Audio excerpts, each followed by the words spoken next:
there is a wing of the MAGA movement that are completely isolationist, and I think MTG is a good example of that. Let's talk about the U.S. president. It's it's not new for the president to fall out publicly with friends and allies, but tech billionaire, for example, Elon Musk, entered into a very public feud with Mr. Trump earlier this year of the administration's tax and spending bill, although they seem to have kind of made up since then. But now the president has rescinded his support for Republican Congresswoman Marjorie Taylor Greene and for her support to release the Epstein files. Have a listen to Taylor Greene speaking to an American comedian, Tim Dillon, on his podcast. Everyone that voted for Trump Vance, everyone was like, release the Epstein files. Right. This is not even an argument. It's not even debatable. It's not being a traitor to the president to sign my name on a Thomas Massie discharge petition to release the Epstein files. No. I am staying true to what we've always said. There needs to be transparency. Now, she's gone further, accusing Donald Trump of putting her life in danger after posting on social media and criticizing her as a traitor and a disgrace to the Republican Party. Well, let's welcome Greg Swenson, chair of Republicans Overseas UK. Greg, welcome back to the show. Good afternoon. Great to see you, Alexis. Greg, what's going on? Marjorie Taylor Greene was once the president's staunchest supporter. I mean, she got into Congress whilst Donald Trump was out of office, while Joe Biden was president, and she really was the flag bearer for not just Donald Trump, but for the whole MAGA movement.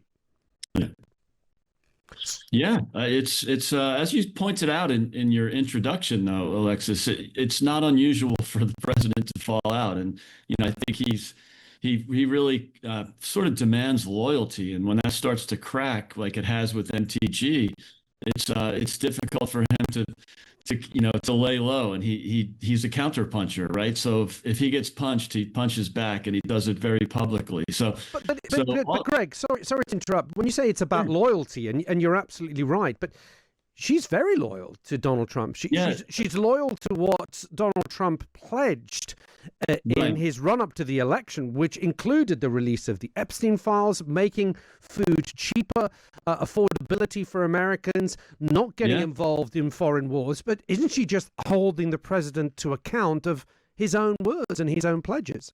Yeah, absolutely. I think that's, good for her for doing that. I think that, she kind of changes the narrative that some people argue that, so all the MAGA people are blindly loyal to the president and don't, hold him to any accountability. And she's just proven that that's not the case. But again, the president does these things in quite a public way. I wish he would just pick up the phone and have a conversation with her, but maybe he has. I don't know that. But I do think, as you also pointed out, he does these things in a very public way, and you referenced Elon Musk. It kind of reminds me of that. I rarely get phone calls from some media outlets. I'm not suggesting Times Radio, because I was on Times Radio recently on a different topic, which is great. But there are some that only call when there's a public rift with the president. The last time I heard from some of them was when the Elon Musk thing happened. So, I wish they would call when he, has accomplishments.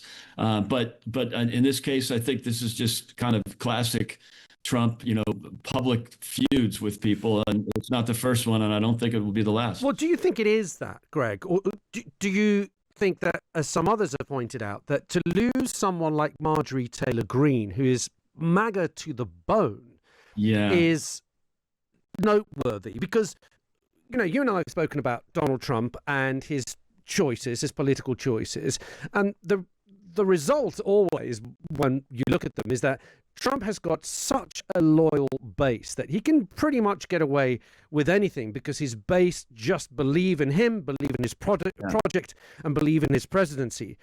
But Marjorie Taylor Greene is proving that actually she believes in Make America Great Again, and that may be something different to Donald Trump, because she's saying you haven't fixed affordability, you haven't followed through in your pledge to release the Epstein files, and you're getting internationally involved, where we actually wanted you to focus on domestic issues rather than Ukraine, support for Israel, etc. Is this a bigger rift than actually two personalities falling out with each other? It might be, but I don't think that's a big problem because that was inevitable, right? I mean, the president, there is a wing of the MAGA movement that are completely isolationist, and I think MTG is a good example of that. And that's where there is going to be a divide because the president is not isolationist. He's not for forever wars. He's not for regime change. But there are moments where he has to use military force. He did it with Iran. He did it in his first term as well. Taking out Soleimani and killing 300 Russian mercenaries in Syria. And there are moments where eliminating ISIS. And so look, the president is not a purist. He's not an ideological or philosophical leader. He's more of a common sense person. So I think MTG represents a wing of the party, which is an important wing. It's important, it's an important base. Thomas Massie votes against the president often, the congressman from Kentucky. So there are moments where you're going to see these little divisions, and I think it's healthy. I think it's good when there's not just complete uniformity. And I think MTG is, a real character. You don't want to lose her, but on the other hand, I think there's moments where she's baggage, right? Because she is so outspoken. I'm not even talking about recently, but she's wrong on the inflation front. She's perhaps right about the focus or in conversation, and that's what we saw. When you say she's wrong on the inflation front, what do you mean? Because I mean, food has not got cheaper under Donald Trump.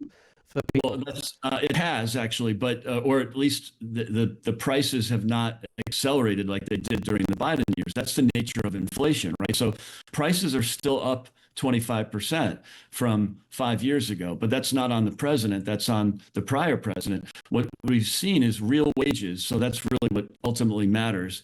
The real wages adjusted for inflation.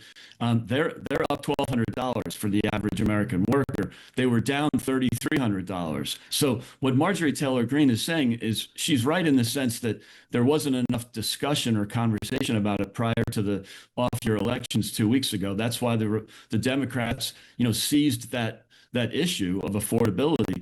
But that's why the president since then has come out and he's been discussing it quite a bit. But so the mistake was not making it, not discussing it, focusing on things away from affordability, when in fact his policies, of course, economic policies take time. It'll be not, it's usually 9 or 12 months before economic policies take effect. Like with Biden, his policies were executed immediately, but you didn't see inflation for 9 or 12 months. It wasn't until late 21 and early 22 where you had that 9% inflation. So the cumulative effect of the Biden policies was horrible, and people still feel pinched because they've only recovered $1,200 of that $3,300 they lost under Biden. Okay, but it's fair to say, Greg, that the prices continue to rise. Now, this could be for all sorts of issues, but as you said, the American shopper is not seeing that decrease that they were offered. Yeah, and I have to point out. By the way, the only price that will go down is fuel and gasoline, which has gone down and will continue to go down. Food prices will probably not go down; they just won't accelerate at the rate that they were under Biden. So, unfortunately, 2% inflation is normal. That's just normal. I just want to squeeze in one last question because we're running out of time, and that of course relates to the president and his threat to sue the BBC sometime this week. He said anywhere between $1 and $5 billion. It looks like he's randomly picking that number out of the sky. But do you think he is going to go ahead and do it? We don't know whether he has had a phone call that was mentioned between the president and the prime minister. We don't know if that's gone ahead. But do you think he's actually going to go ahead and do it? Or do you think the prime minister will talk him out of it? I think, I don't know this, but I think he will go ahead with it, right? Because the BBC, they can't claim there was no harm from what happened, even though it wasn't broadcast in the U.S. But I think... Well, what was the harm? The harm was reputational. And that's, does it meet the malice standard? I don't know. I'm not a lawyer. I'm not a judge. But, this was not criticism. It was outright deception. And there was reputational harm. A lot of people saw it, and there are 200,000 Americans in the UK. They don't all vote. But he won the election, and he won it by quite a landslide. Yes, but still there's reputational harm. I mean, people, you could even argue that it led to Do you think the president has suffered between $1 and $5 billion worth of harm? No, I think there's a number between an apology, which is 0, and 1 billion. I think it's more in the low, with CBS and ABC, for example, he settled somewhere between 10 and 15 million dollars. But that settlement had to go ahead because there were also other leverage that Donald Trump was holding over CBS because of the deal involving Paramount Skydance.